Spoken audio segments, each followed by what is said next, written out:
15 years mong iniingatan pero sinira kabangis na maliit na nilalang sa buong mundo. Kaya ito na siya ang nangyayari. Wala nang lahat. Naubos na, naging ganito na siya. Ang ganda-ganda ko naman ang sulat kamay ko dito. Kahit di kayo nagagandahan, basta nagagandahan ako. Yun, buti nakita ko agad.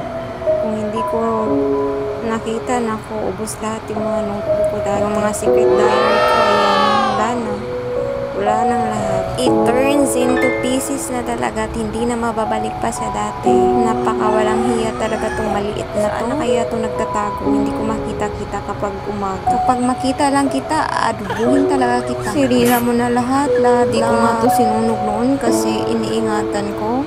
Kasi remembrance to sa akin. Tapos ngayon, ikaw lang pala ang sumira. Magpakita ka sa akin. Bantay ka sa akin. Magpakita ka. Makikita lang kita. Pinupinuhin talaga kita. Ay, nako, pinupinuhin. Yung math, TLE, nako, pati secret diary ko, wala. Doon pa naman nakasulat yung mga names of crushes ko. Tapos wala na talaga.